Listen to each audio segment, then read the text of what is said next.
India या भारत, क्या चल रहा है ये विवाद। पूरा देश ये जानने में लगा है कि आखिर ये विवाद क्यों और कैसे शुरू हुआ। ये विवाद शुरू हुआ कुछ दिन पहले G20 शिखर सम्मेलन से, जब भारत का सर्वोच्च नागरिक यानी राष्ट्रपति द्रौपदी मुर्मू की ओर से भेजे गए रात्रि भोज के निमंत्रण पत्र में प्रेसिडेंट ऑफ भारत लिखा हुआ था। तब विपक्षी दलों ने आरोप लगाए कि मोदी सरकार देश के नाम इंडिया से बदलकर भारत करना चाहती है। आज देश भर में हर चौक चौराहे से लेकर सोशल मीडिया प्लेटफॉर्म तक हर जगह यह चर्चा हो रही है कि देश का क्या नाम सबसे उचित है, भारत या इंडिया।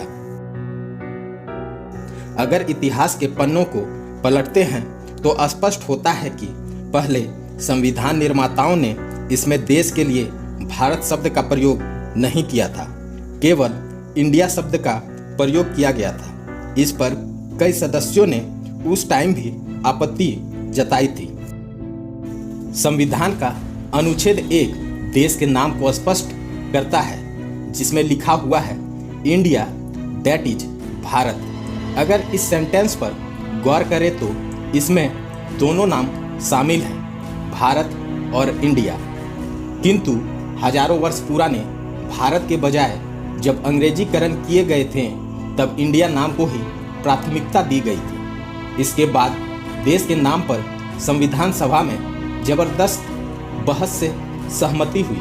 के सुब्बा राव, राम सहाय और कमलापति त्रिपाठी ने भी भारत नाम पर जोर दिया था। अनुच्छेद 1 पर बहस 17 नवंबर 1948 को होनी थी, लेकिन गोविंद वल्लभ पंत के सुझाव पर ये बैठक टल गई थी। 18 सितंबर 1949 को BR अम्बेडकर ने अनुच्छेद 1 में बदलाव के साथ संविधान को प्रस्तुत किया, जिसमें इंडिया शब्द पहले था।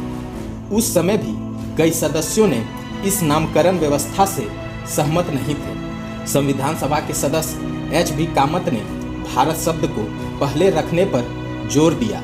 राम और विष्णु पुराण का उदाहरण देते हुए सेठ गोविंद दास ने कहा, इंडिया नाम का कोई प्राचीन इतिहास नहीं है, पर भारत शब्द हमारी सांस्कृतिक विरासत और समृद्ध इतिहास का परिचायक है। वहीं कमलापति त्रिपाठी का संबोधन आज भी याद किया जाता है। उन्होंने कहा था कि संविधान में भारत, दैट इज इंडिया लिखा जाना चाहिए। हजारों वर्ष की दास्ता के कारण आज देश अपना नाम, इतिहास और मान गवा दिया है। इसे पुनः स्थापित किया जाना चाहिए। हर गोविंद पंथ ने भारतवर्ष नाम पर जोर देते हुए जम्बूद्वीप, भरतखंडे, आर्यावर्त का उल्लेख किया। कहा कि भारत का उल्लेख महाकवि कालिदास ने भी किया है। इंडिया विदेशी अपने सुविधा के लिए लाएं, लेकिन मैं यह कहना चाहता हूं कि भारत हो या इंडिया हो या हिंदुस्तान हो, ये सब हमारे प्यारे देश के नाम हैं और कोई भी नाम एक दूसरे से बढ़कर नहीं है। हम वो हैं जो कहते हैं हिंदुस्तान जिंदाबाद, हम कहते हैं भारत माता की जय, और हम कहते हैं आई लव माई इंडिया। हर सच्चा देशभक्त इन नामों से लड़ेगा नहीं। उसके लिए भारत, इंडिया और हिंदुस्तान बस एक ही मायने रखता है, और वो है अपना देश से प्रेम और प्यार। बाकी वो कहावत है ना, नामों में क्या रखा है, ये कहावत ही याद रखना चाहिए एक सच्चे देशभक्त को। चाहे नाम इंडिया रहे, भारत रहे या हिंदुस्तान रहे, जो भी रहे, लेकिन देश के लिए प्रेम कभी कम नहीं होना चाहिए। जय हिंद, जय भारत।